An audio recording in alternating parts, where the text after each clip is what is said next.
Olá a todas e todos, mais uma versão do Gestão Pública na TV da Transparência. No programa de hoje nós vamos tratar do tema Anauê, os camisas verdes no poder.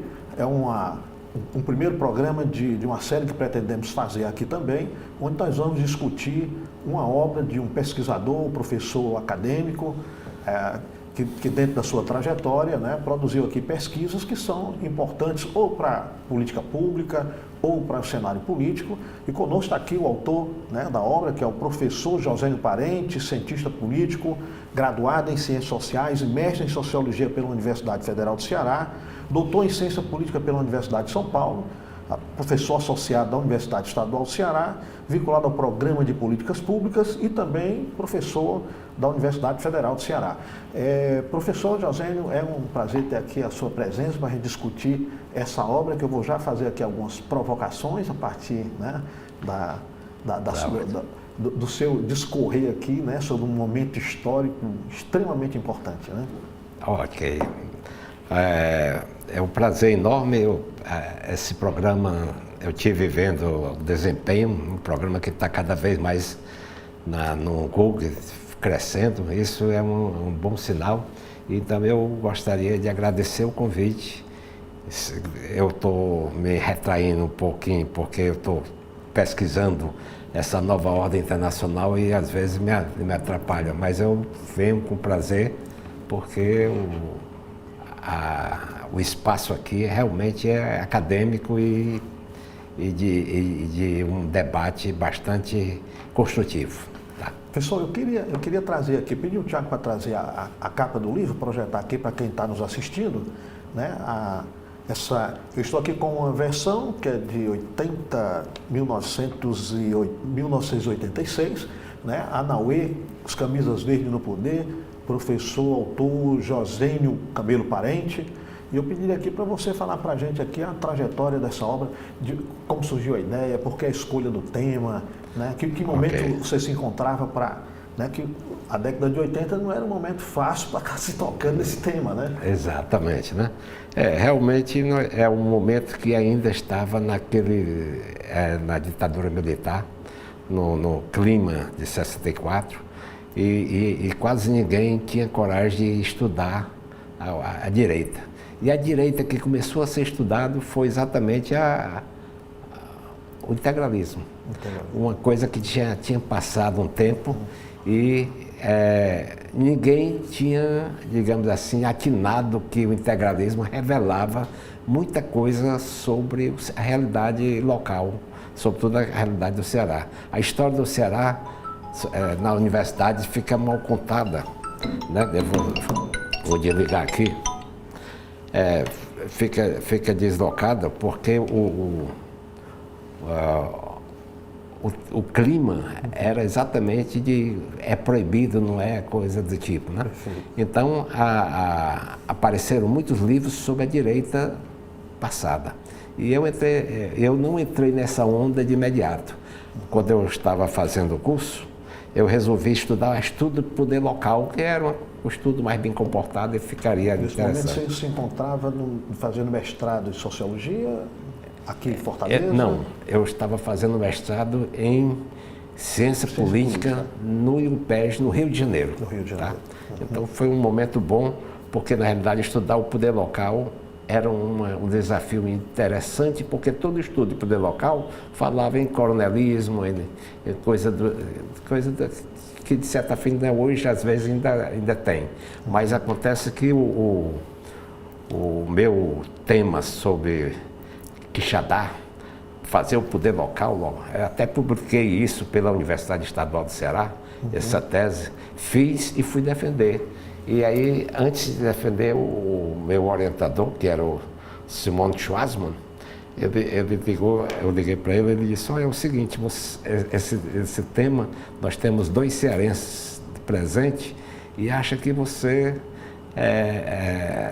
está fazendo um município totalmente diferenciado da imagem que nós temos aqui. A imagem que é o clientelismo, o integralismo, e eu estava falando de um município que teve um movimento ideológico com todas as características modernas.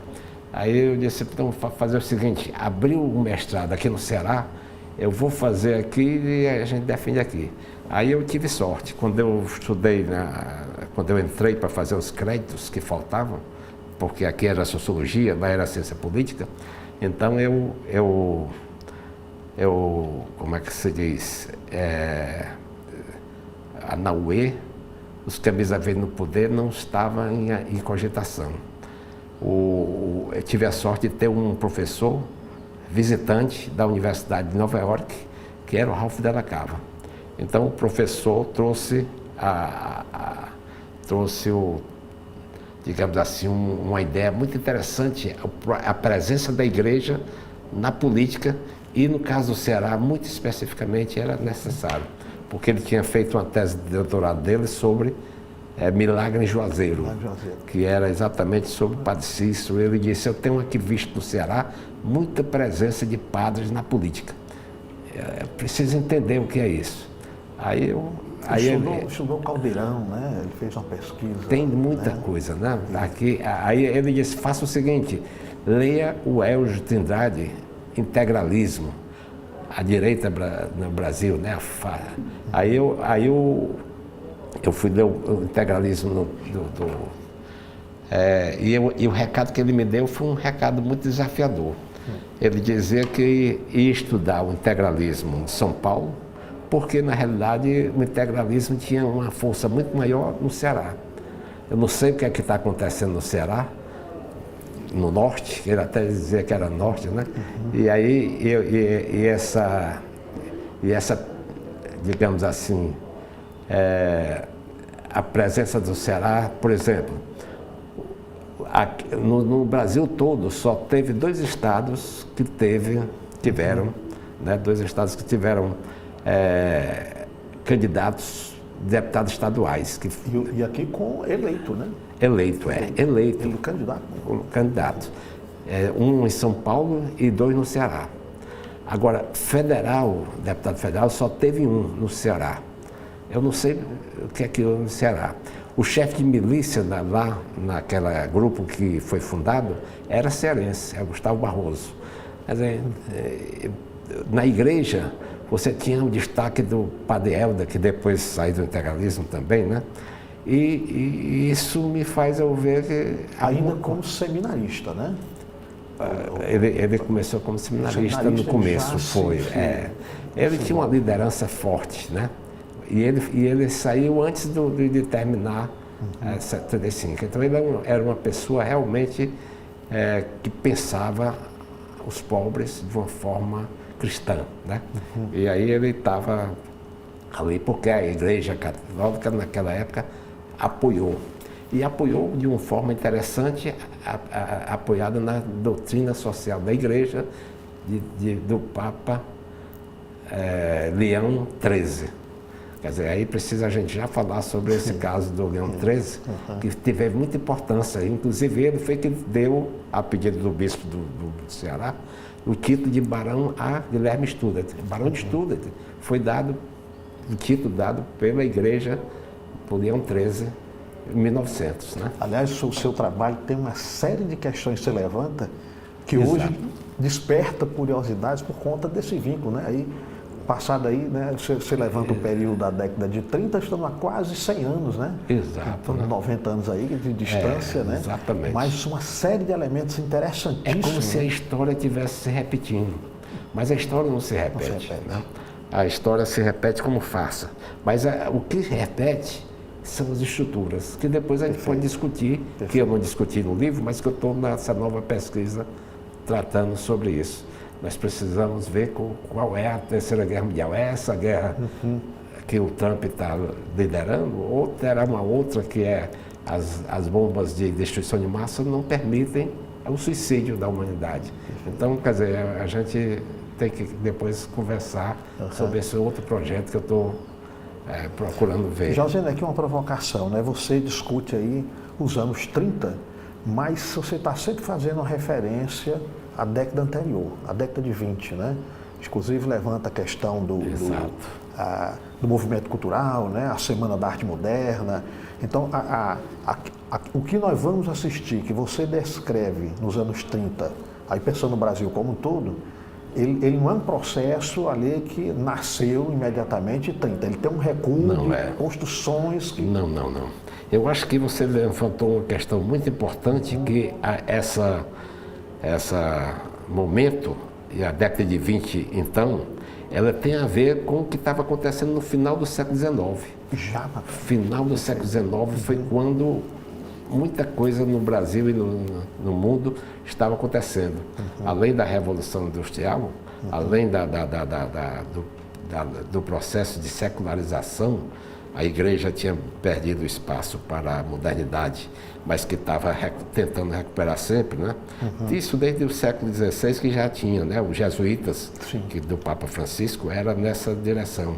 Era na tentativa de lutar contra os inimigos do rei, para que na realidade a teocracia permanecesse.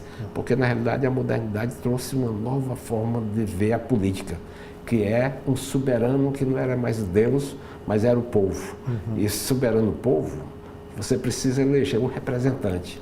Na teocracia você não precisa representar, porque você tem uma certa oligarquia, uma certa nobres que conseguem traduzir o pensamento desse soberano de uma forma muito mais nítida. E o poder dele não precisa dessa aceitação, é natural, né?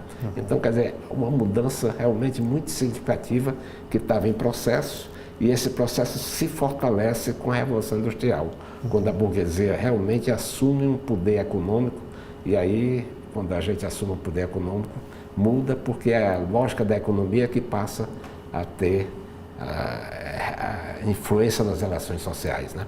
A posse de bens, a ambição, o individualismo, aí vem todo aquele processo de estratificação social de forma diferenciada, quer dizer, as pessoas podendo ser igual também em termos de representação, e essa ideia de igualdade e liberdade vem trazer uma mudança enorme nas relações políticas, né? No poder. Tem que representar os novos atores desse soberano.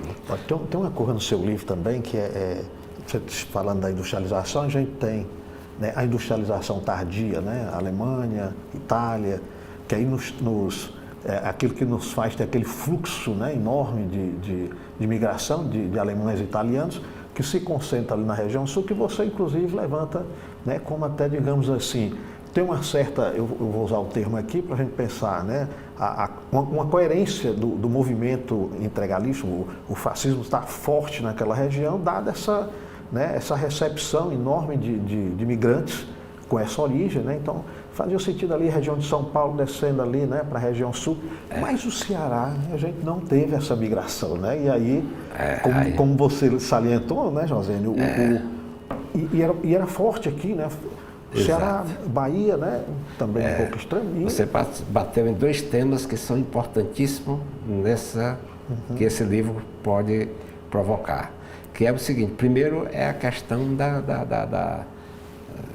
digamos assim, você ter essa representação do processo de desenvolvimento, né, que corresponde a hoje um novo fato, né? Nós temos uma nova forma de uma nova ordem social que está se consolidando, ainda não. Eu estou com um livro da CIA, do final do século lá, que é sobre o mundo visto pelos americanos em 2020. Mas, rapaz, exatamente, eles já diziam naquela época que o mundo seria não mais uma Guerra Fria, mas seria sino-asiático.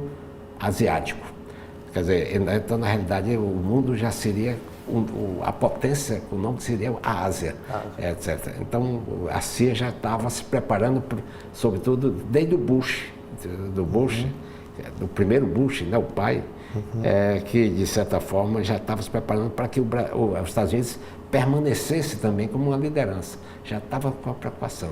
E aí o Trump veio para dizer assim, como é que os Estados Unidos pode fazer? Aí ele está fazendo esses treinamentos que vai dar o que estudar muito. Eu acho que é um momento muito rico que nós estamos tendo hoje para estudar como o mundo vai se consolidar nessa nova ordem internacional. Pois é, e aí que entra, eu acho que a importância da sua pesquisa lá atrás, porque também era um momento Exato. com muitas variáveis, né? Exato. Como a gente está vivendo hoje, né?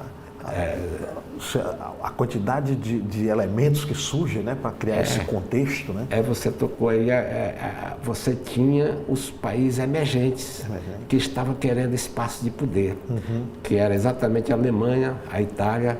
Então esse clima da direita era exatamente uma forma de buscar abrir espaço para isso. Então nós assistimos um momento muito parecido com o que aconteceu durante a fase do chamado bolsonarismo, que é a radicalização de um lado e do outro.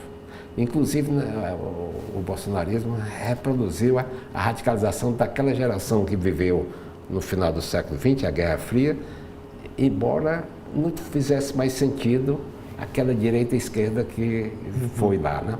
Então, quer dizer, hoje a direita muitas vezes está presente do Trump e às vezes a China, apesar de ser uma ditadura, ele está às vezes falando como direitos humanos e etc. Quer dizer, nós estamos vendo uma inversão que, como é que vai se consolidar isso? Então, os conceitos já estão, as fronteiras entre os conceitos estão ficando muito flexíveis, né?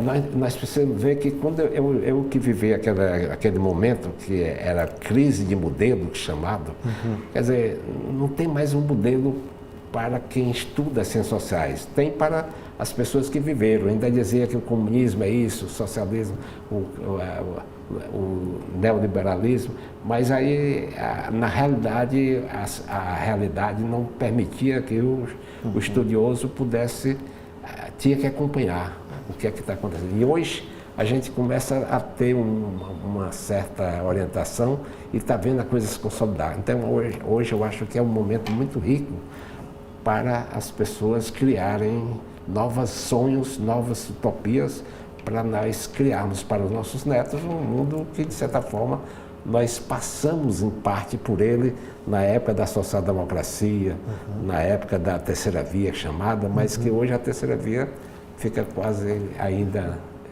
Não existe na primeira e a segunda ainda, né, de forma clara. De clara, né? Eu vou lhe trazer aqui para dentro do livro Anauê, pedindo aqui o nosso colega para projetar aqui o slide para a gente discutir a integração. Eu vou fazer aqui uma leitura, né, um trecho do seu trabalho, né, da sua pesquisa, onde aqui a gente vai ter aqui o que é a definição, né, embora rápida nessa passagem, do que foi a ação integralista brasileira, AIB, né? A ação integralista brasileira foi um movimento político-ideológico de direita acontecido no Brasil, tendo como marcos limites de sua maior efervescência 7 de outubro de 1932, que foi a data do lançamento oficial do seu manifesto por Plínio Salgado, e aí ao lado a gente tem ali a figura, né, a imagem, a foto do Plínio Salgado, e novembro de 1937, quando Getúlio Vargas abole todos os partidos políticos. Então aí são dois momentos que, né, trazem assim, coloca a ação integralista brasileira no plano mais elevado, né? Exato. O momento histórico é esse, né?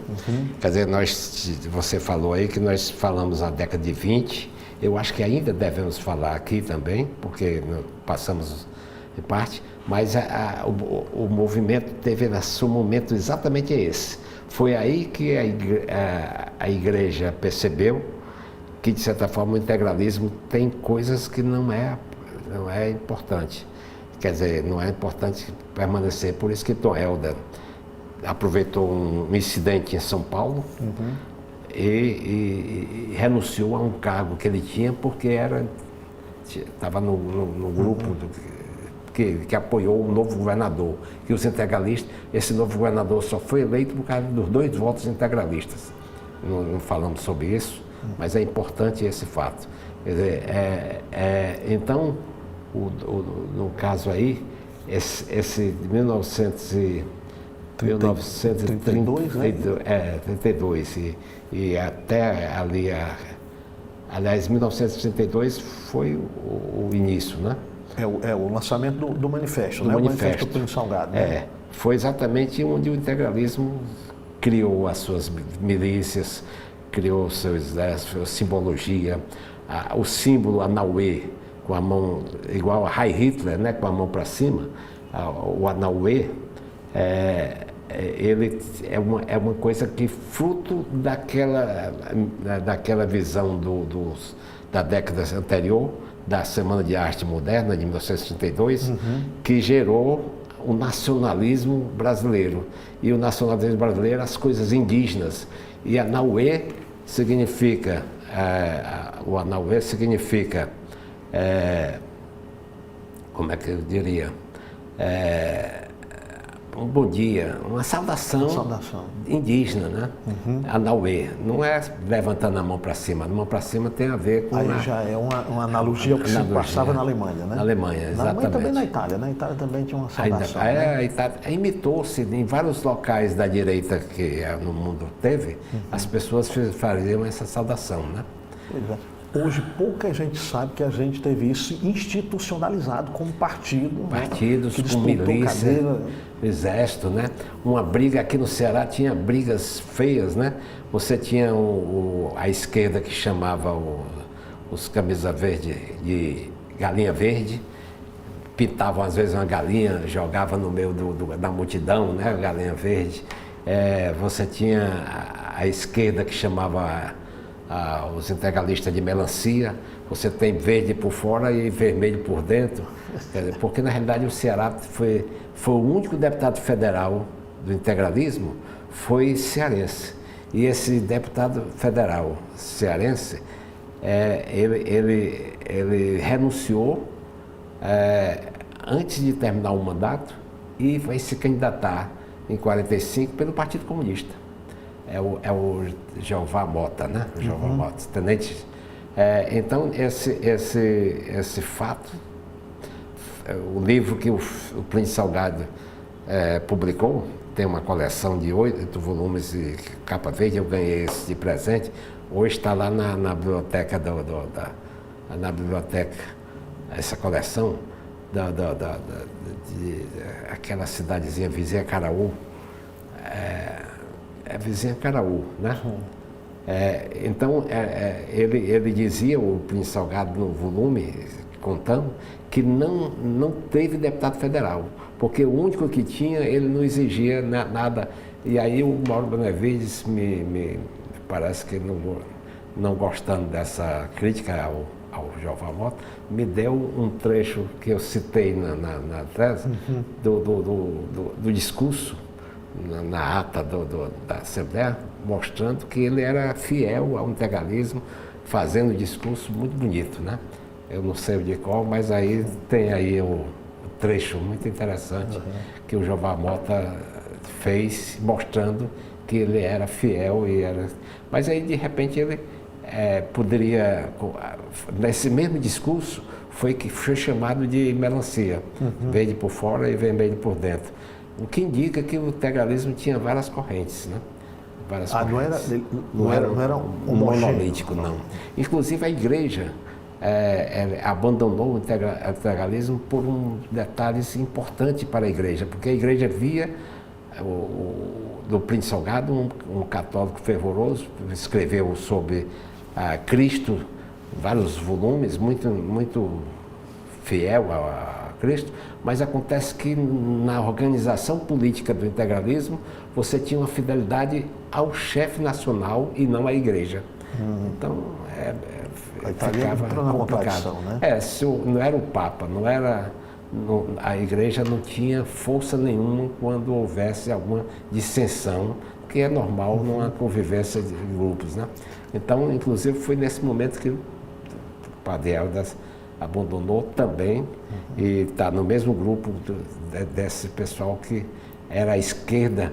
O próprio Gustavo Barroso, numa revista do Instituto Histórico do Ceará, está citado aí também, com a referência, dizia que de esquerda, eu sou de esquerda, né? Quer dizer, um cara que era considerado à direita até antisionista, né?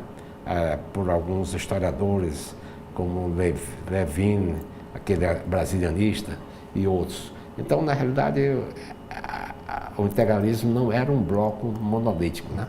O próprio Príncipe Salgado, o Elcio Trindade dizia que o Príncipe Salgado era muito medroso quanto à liderança no Ceará. Inclusive, ele tinha medo do Gustavo Barroso, tinha um medo danado. Uma vez ele quase se desse o medo dele na frente do Gustavo Barroso, pedindo para ele assumir.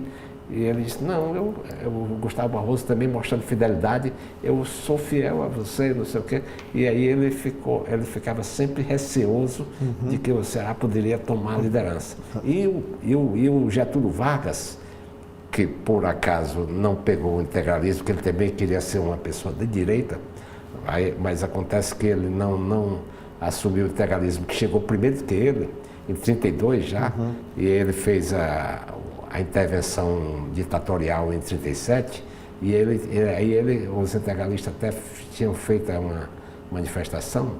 O Getúlio Vargas também, ele via no integralismo uma coisa assim muito, digamos assim, que poderia assumir, porque a onda era de direita, né? Você tinha na Itália, na Alemanha, mas também tinha em outros países da Europa, etc. Né? O que levou, inclusive, o Getúlio, quando chega ao poder, a extinguir todos os partidos. Foi porque eles fizeram uma manifestação, os integralistas fizeram. Os comunistas, o Getúlio já tinha eliminado na intentona comunista, antes do golpe, né? E aí os integralistas fizeram uma manifestação e o Getúlio aproveitou para também eliminar as duas logo, né? Mas aí a ditadura do Getúlio também tinha DIP, tinha perseguição também. Então, esse descompasso aí entre o getulismo e os integralistas, porque o Getúlio ele tinha uma visão mais, digamos assim, mais de modernização da indústria, da sociedade, né? O integralismo, ele tinha uma visão se colocava contra esses avanços, tinha uma visão mais conservadora? Uma visão corporativista, né? Digamos assim. Não seriam as classes sociais, seriam as corporações. Você criava as corporações, que eram até partidos, como se fosse corporação, se inscrevia na corporação. Esse é o projeto que ele lançou no manifesto do dia de outubro, né? Que você colocou ali. Isso, outubro de 32. Então, o integralista era nacionalista, contra o liberalismo, contra o comunismo. Era uma coisa bastante, digamos assim, uma direita, mas por ele ser muito ampla, ele tinha uma variação também dentro delas lá, né? Tinha uma parte do Getúlio que eu tinha esquecido, mas se eu me lembrar eu digo aqui, né, que eu ia contando e vamos entrar para o Ceará, que aí talvez a gente se recorde, né? Vou pedir aqui o nosso colega para trazer o slide 3, né, onde a gente tem aí o aspecto da ação integralista no Ceará, né? Aí eu tenho aqui também um trecho do Anauê, os Camisas Verdes no Poder. O Ceará foi o único estado cujos integrantes representaram, como você já salientou, uma ameaça à liderança de Plínio Salgado como chefe do movimento, né? Exato. A manifestação mais séria ocorreu no Congresso de Vitória em 1934, quando Severino Sombra volta do exílio e concorre à chefia com Salgado. Exatamente. Passa aqui para os nossos ouvintes quem foi Severino Sombra nesse período, cearense, né? Na realidade, o Severino Sombra seria o chefe do integralismo, que não seria o Plínio Salgado. Por que ele não foi? Ele não foi porque ele apoiou o movimento liberal, o movimento do constitucionalista de São Paulo, de 1932. Quer dizer, como é que ele poderia, então, ser o chefe de um movimento que era antiliberal, etc. Então, ele desgastou-se aí e quem assumiu foi o Plínio Salgado. E ele foi exilado por ele ter apoiado. Foi exilado para Portugal. O Getúlio fez isso. Mas o Getúlio, quando viu que o integralismo ia ser forte e poderia ameaçá-lo, antes de haver aquela intentona, ele mandou vir, liberou o Severino Sombra para vir aqui ao Brasil livre, porque sabia que o Severino Sombra não ia ficar alheio a esse debate da liderança sem querer ser liderança, né? Então aí ele trouxe e ele tentou, mas aí o Severino Sombra, quando percebeu que não tinha mais espaço, porque já tinha 2 anos de liderança, o Príncipe Salgado já tinha consolidado nas massas, e aí a igreja, né? Aí digamos assim, nesse congresso, o Severino Sombra resolveu, né? Ele se afastou do integralismo e foi combater o integralismo. Então, você está dizendo que o Getúlio traz o Severino Sombra, estrategicamente, ou seja, e cria uma tensão interna na lógica do dividir para reinar. Eu entro aqui nesse conflito. E ele vai combater o integralismo, é uma coisa bem interessante. Até porque o integralismo também, como estava envolvido com os militares, era algo extremamente perigoso ao getulismo, né? Ele tinha uma milícia, né? Tinha uma milícia. Tudo camisa verde, é uma milícia oficial, então é quase aceito. Mas essa questão de milícia tinha em outros estados.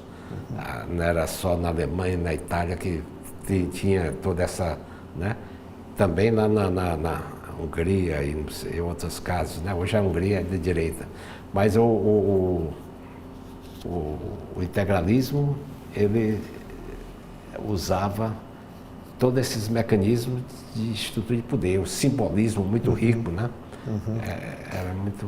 Então quer dizer que a gente teve aqui no integralismo no Ceará, ou seja, à frente desse fascismo, a gente chegou quase a ser a liderança nacional. Não sei se é uma honra, mas... Não, mas eu quero dizer que não sei se é uma honra no sentido de que o integralismo, ele só teve isso no Ceará porque o Ceará teve um papel. Eu gostaria de ressaltar 4 coisas que o Ceará tem, que no fim do século XVIII foi favorável ao Ceará. Primeiro, o clima, tá? Eu gostaria de lembrar, porque aí vai gerar essa explicação para esse fato do Ceará querer ser liderança. O primeiro foi o clima. O clima do semiárido que o Ceará permite, ele é um clima específico, porque o Nordeste tem muito semiárido. Tem na Paraíba, mas acontece que tem em partes, não tem como no Ceará, quase todo o Ceará. Você salva, talvez, numas serras, numa coisa. Então, o clima do semiárido é muito cruel, né? Quando ele não tem recursos para que as populações possam sobreviver. Então, a seca de 1877, ele tem o livro do Rodolfo Teófilo, A Fome, que mostra que houve até canibalismo, né? As pessoas, para não morrer de fome, matavam para sobreviver. É um negócio que eu não sei nem se eu até nem li o livro porque eu sei que ele é muito pesado. Mas nessa seca, o Dom Pedro, ele de certa forma, viu no Ceará a necessidade de intervir. Então ele começou a criar obras sociais, políticas públicas para tornar o Ceará integrado. Porque... E infraestrutura, né? Porque o Açude do Cedro também, né? Essa foi a primeira obra, foi o Açude do Cedro, né? Então as políticas públicas vieram trazer o Ceará para dentro desse contexto, porque o livro do Rodolfo Teófilo era cruel para mostrar que era muito danada. A Pernambuco até ficava com ciúme, porque com o tempo as pessoas esquecem qual é o objetivo dessas políticas públicas e acham que o Ceará é o mais clientelista. Tem os geógrafos lá, fez um livro dizendo que o Ceará é o mais integral, é o mais... que é mais assim, se aproveita da indústria da seca, né? Porque na realidade teve a indústria da seca aqui, que foi muito usada. A mesma forma Pernambuco fazia, outros faziam, porque muitas vezes a seca era mais restrita ao lado que era semiárido, mas ao lado que era normal, como Piauí, por exemplo, sim, tinha pouco importância a seca, né? Então esse detalhe é importante como primeiro fato. Primeiro, o Império, que é Portugal, descobre o Ceará. Diz que vendo a última coroa a última pérola da minha coroa, mas o cearense não morrerá mais de fome. A frase ficou famosa, né? A outra, além da seca, vem um produto que o semiárido produz, que é o algodão. Uhum. Então era o produto que alimentava o processo de industrialização. Então, nesse processo de industrialização, os ingleses iam buscar nos Estados Unidos a matéria-prima e não aqui no Ceará. Então o Ceará ficou um tempo sem ser descoberto. Mas acontece que quando houve a Guerra da Secessão, o Norte contra o Sul, porque o Norte era mais desenvolvido, e o Sul era mais clientelista, como aqui, era semiárido, o algodão, né? Então eles não puderam mais pegar o algodão e descobriram o algodão aqui do Ceará. Aqui do Ceará. Filha, aí foi uma invasão de ingleses danado. O movimento operário até enriqueceu porque os operários que entraram, né, anarco-sindicalistas, traziam os operários da indústria nascente, não é nem indústria, uma economia que estava ressurgindo e levavam para fazer a conscientização política de navio, voltavam. Então houve um movimento operário muito forte também, mas também houve um desenvolvimento importante. As pessoas vinham visitar o Ceará naquela época porque estava esse desenvolvimento, era um oba-oba danado. A terceira... Porque também não é só algodão, aí entra a oiticica, né? Os óleos, né? Óleo vegetal, mas sobretudo, né, o algodão no processo de industrialização. Passou 4 anos, ou foi mais um pouquinho, o algodão sendo importante. Sim. E esse algodão, ele trouxe uma forma bastante rica de turista, de pessoas que queriam visitar. Quer dizer, havia... Nessa crise que houve naquele momento, um certo alento na economia do Ceará. Se não me engano, o professor Geraldo Nobre, ele chega a apontar um momento, e talvez seja esse que ele esteja se referindo, que a economia cearense supera a economia canavieira, né? Em termos de rentabilidade. Exato. Era uma coisa fora de série, porque ele foi descoberto pelo processo de globalização, que é a industrialização, né? Então tem o algodão é do semiárido. Aí você tem uma nova forma que é a igreja. A igreja descobre o Ceará. E é o Papa Leão XIII. O Papa que estava nesse final do século era Leão XIII. O Papa Leão XIII, ele teve um papel importantíssimo no Ceará. Desenvolvendo, porque o debate aqui era exatamente entre a modernidade com seu laicismo e a religião. Nesse debate, o Papa ficava contra o liberalismo capitalista e o socialismo da União Soviética. Então, ao mesmo tempo, pensava na assistência ao trabalhador. Né? Ele era conciliador, né? Por isso que esse Papa novo que nós tivemos aqui se chama Leão XIV. Eu acho que é um momento muito bom porque ele descobriu os trabalhadores, o Papa Leão XIII, e fez uma política social exemplar para esse momento do capitalismo, porque o capitalismo anteriormente ainda não era consolidado. Ele se consolida num processo de revolução industrial porque é uma produção em massa. O trabalho é substituído pela máquina e isso é importante. Nós estamos na nova fase assim também. Esse Papa pensou bem nesse nome, porque na realidade nós estamos no momento da inteligência artificial que vai trazer uma mudança que ainda não sabemos em que direção, mas muito significativa. Então precisa ser rediscutido direitos humanos, precisa ser discutido muito a questão do trabalhador, como é que vai ser o trabalhador na medida que a máquina, você está substituindo inclusive a inteligência da pessoa. Você não precisa mais de, se você já tirou várias pessoas do trabalho, como por exemplo aquelas pessoas que faziam trabalho manual. Na primeira revolução industrial, você está tirando também as pessoas, já tiraram, a internet já tirou aquelas lojas, livrarias, até diminuiu muita importância, e outras mais negócio de filmes. Então você agora vai ter a inteligência artificial que vai fazer coisas, não faz. Os chineses já fizeram até robôs que sentem emoções. Quer dizer, nós estamos descobrindo coisas muito delicadas que podemos ver até que ponto nós vamos fazer uma vida humana para melhorar ou para um processo de dominação. Outra questão, professor Josênia, a gente tem aí também a passagem lá atrás, né, na década de 30, a consolidação dos Estados Unidos e o recuo da Inglaterra, né, no processo anterior.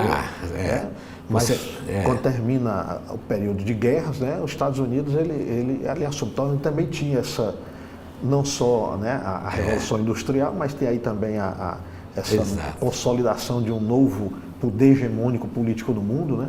Exato. Você tem os finais de impérios, né? Porque, na realidade, um império é algo quase necessário na ordem internacional, porque você precisa uma ética, você precisa um controle de quem obedece às regras da boa convivência para poder essa convivência ser saudável, ser civilizada. E então, os impérios, muitas vezes, com todo o desgaste que tem, você tem o Império Romano, o Império Persa, etc. Você tem aí, naquele momento que você fala, o Império Inglês. O Império Inglês que teve uma grande importância porque ele tinha domínio dos navios. Ele era uma ilha, precisava ir para a Europa, etc. E precisava a colonização. E ele tinha tudo, nas guerras com navios, ele tinha domínio tecnológico geral. Então, os piratas na inglesa eram muito ferozes, né? Então, nesse sentido, os ingleses dominaram durante um tempo e fizeram um império que diz que o sol nunca se punha, né? Porque, na realidade, todo canto que o sol ia, tinha alguma cidade que defendia.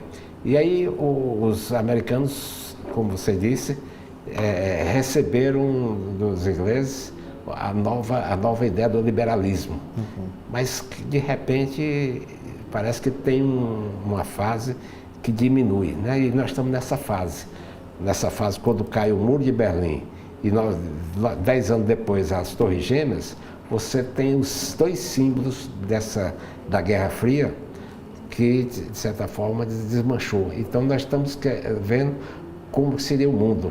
Naquela previsão que a CIA dizia, seria a Ásia, né?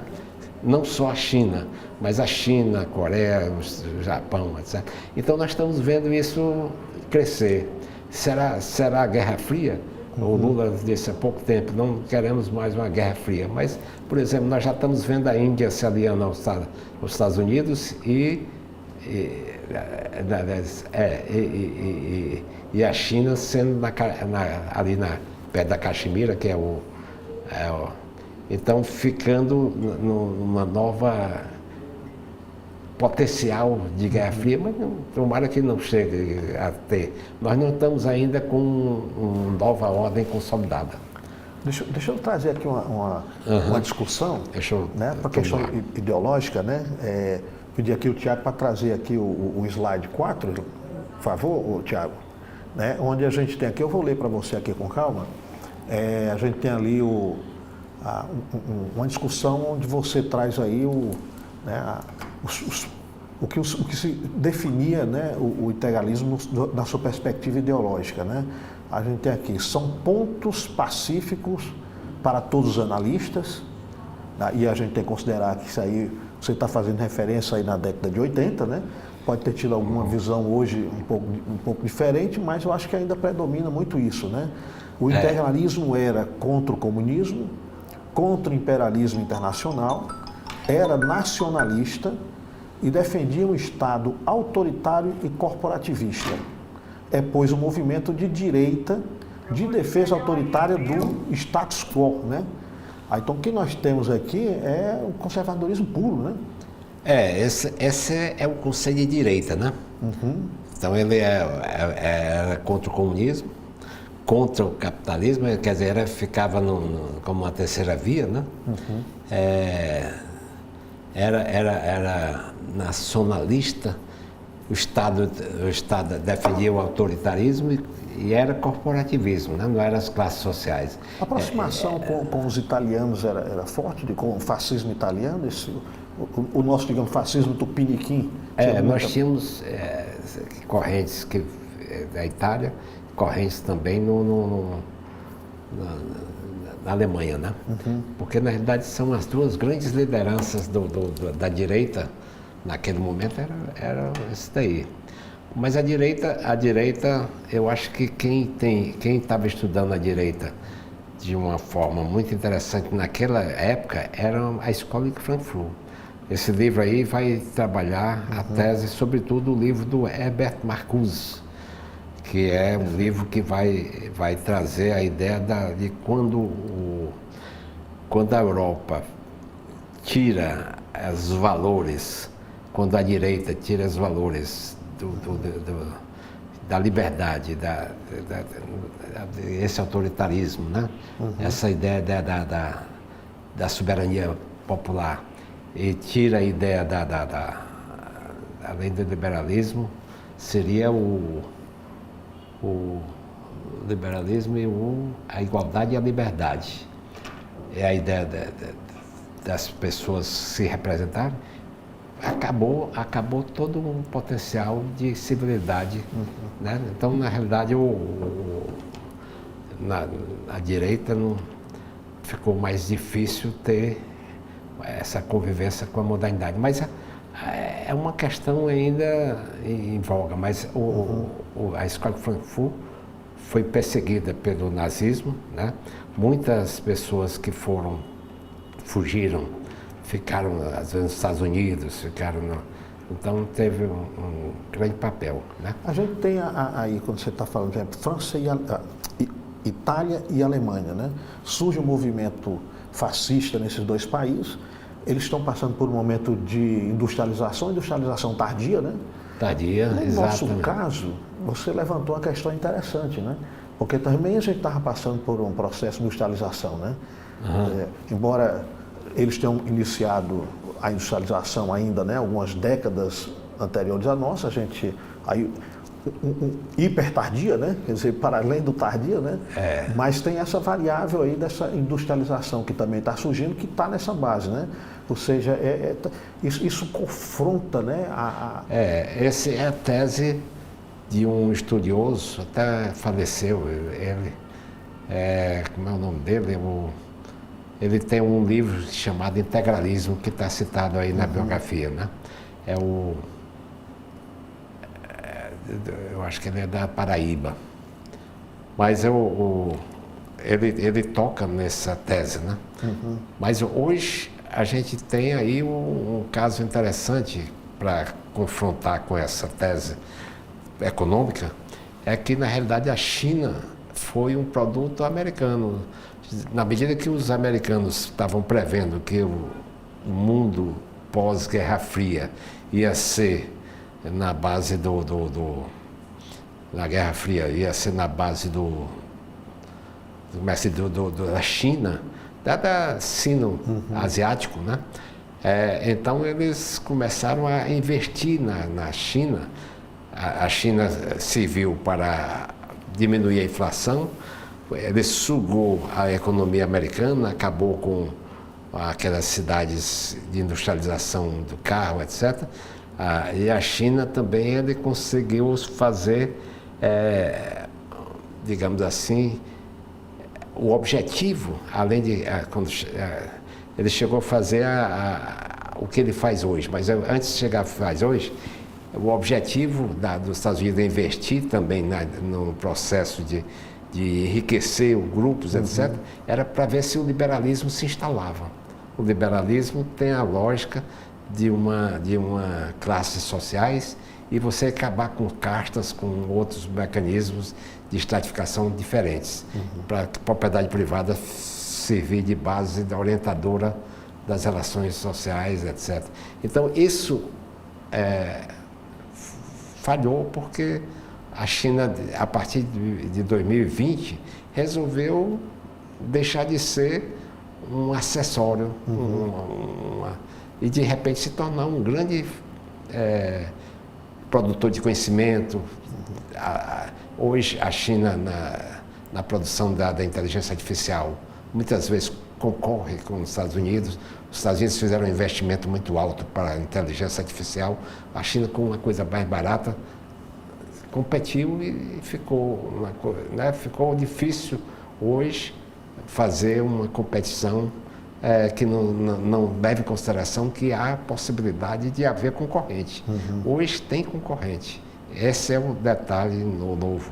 Então, nesse caso, a ideia de que o Bush pai tinha, de que os Estados Unidos precisa pensar de como vai sobreviver a um novo mundo sem Guerra Fria, o Trump está também pensando nisso, né? Porque você vê que o Trump, quando ele ganhou, se você vê quem estava próximo dele, é quem financiou.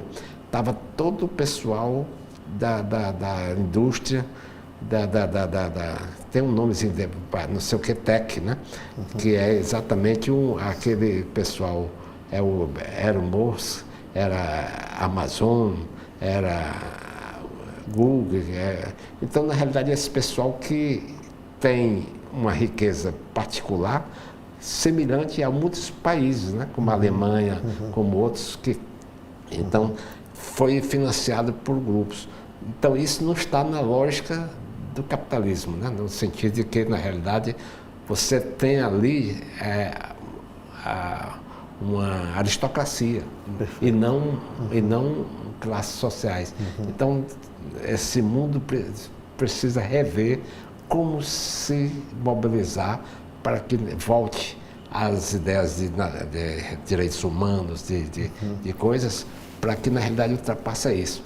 Mas a gente assistiu aí o caso do Elon Musk, foi um caso sério. Ele foi imitar o nazismo com aquela mão para lá e para cá, e hoje ele está tendo um castigo enorme. Não que ele vai ficar pobre, porque ele não tem como, é né? incapaz disso, né? Não tem como, mas aí ele viu cair aquela indústria de carros, Tesla, né? Que, de certa forma, tem até casos de pichamentos, né? Eu vi uma notícia que eu não sei se é verdadeira, passando um trator por cima, mas de qualquer maneira mostra claramente de que a soberania popular ainda pode existir numa situação como essa, que é uma situação inédita, né? Quer dizer, nós temos um mundo que, como seria, a Revolução Industrial já fez uma classe muito de posses, né? Como foi a indústria têxtil, a indústria, outras que vão surgindo, outra revolução industrial, outra, e agora com essa daí, como é que vai ser? Foi o momento do petróleo, já passou, e esse momento dessa internet, dessa dominação das mentes e a possibilidade de reproduzir a lógica nossa aqui é um negócio realmente desafiador. Pessoal, a gente está com o pé no passado e o olho aqui no presente. Aí eu provoco aqui da seguinte forma. Nós tínhamos essas mudanças econômica, política, né? O cenário mundial estava em transformação e tivemos o surgimento do fascismo, né? Naquele momento, como uma direita, né? Inclusive se colocando contra aquele modelo econômico, né? que estava dominante, e foi, digamos assim, uma onda, né? Uma onda forte, né? Que provocou todos aquilo que a gente tem como registro histórico, inclusive na Alemanha, né? A Segunda Guerra Mundial, A própria Itália, né, que também entra aí, e também a gente tem perdas humanas, né, que foi no volume extraordinário. Quer dizer, tivemos tudo isso, mas a gente não pode esquecer que foi, né, um surgimento aí o fascismo, ele surge nesse momento, mas teve vida curta, embora com toda essa, né, a gente pode olhar para o que a gente viu, né, o que a gente tem assistido ainda, né, não só no Brasil, mas aí pelo mundo todo, né, os lugares com alguns Estados-nações mais fortes, outros nem tanto. Mas essa chama, eu não vou igualar, mas isso seria um sinal de fato de que a gente está diante de uma provável grande mudança na ordem, aí eu vou chamar geopolítica e geoeconômica? Sem dúvida nenhuma, você está tocando pontos muito importantes, que é isso que eu estou preocupado hoje, é de saber como é que nós vamos consolidar e esses desafios são tão grandes que eu acho que a minha vida não vai ser tão suficiente para entender, porque é muito complexo, porque cada vez é mais desafiador esses processos de uma nova ordem internacional com todo esse processo. Mas como o tempo também é um fator importante, há a possibilidade de surgir alguns, como é que aquele matemático, né? Algum de cabeça criativa, né? Pois é, porque o que a gente teve como resultado, assim, que a gente pode colocar como positivo, foi o recrudescimento da social-democracia, né? A gente saiu lá na Segunda Guerra Mundial. Né? Agora, isso, né? Quer dizer, para olhar para hoje, né? Será que a gente não estaria também com a possibilidade de uma alternativa que nem tanto à direita e nem tanto à esquerda, né? Mas algo... se a gente pensar no percurso que a Guerra Fria teve, ele teve um momento realmente de muita direita e esquerda, e de certa forma vem a terceira via, vem o Goebbels, né, que vem pensando na terceira via, e a social-democracia ela se consolidou como um estado de bem-estar social. É possível, é algo desafiador. Quer dizer, na realidade, você tem possibilidade de fazer uma política numa sociedade onde desaparece o dinheiro, então você vai ter que ter uma renda mínima universal e uma possibilidade de dar condições de sobrevivência para quem não tem esse processo. Você tem uma pessoa que tenha o PIB da Alemanha, na mão de uma pessoa. Na mão de uma pessoa. Então, na realidade, 5, 6, 7 pessoas que elegeram o Trump tem um pouco desse PIB, né? Então, fica desafiador realmente para ver que mundo nós estamos construindo. A gente que pensou, vivendo na Guerra Fria, que estava construindo um mundo para os nossos netos de bem-estar social, quer dizer, e de repente tem que pensar de novo, tem que refazer o que a gente pensou, com desafios novos, sobretudo porque tem uma nova... Então, esse desafio, esse Papa acertou, eu acho, quando ele coloca o nome do Leão XIV. Deixa eu trazer aqui como provocação, eu caminhando para o final, eu vou pedir aqui o Tiago para trazer aqui o slide 7, que é uma fala do Norberto Bobbio, né, onde eu vou ler aqui para você. A gente tem aqui do Bobbio, ver se essa preocupação a gente ainda deva estar com ela também, né? Ele diz que o fascista fala o tempo todo em corrupção. Fez isso na Itália em 1922, na Alemanha em 1933 e no Brasil em 1964. Ele acusa, insulta, agride como se fosse puro e honesto. Mas o fascista é apenas um criminoso, um sociopata que persegue carreira política. No poder, não hesita em torturar, estuprar, roubar sua carteira, sua liberdade e seus direitos. Mais que corrupção, o fascista pratica a maldade. Roberto Bobbio, um jurista italiano, né? Senador vitalício, né? Uma obra magnífica, né? E o olhar, né? Sofreu perseguição, né? No período do nazismo, então tem esse olhar aí para ele extremamente negativo, né?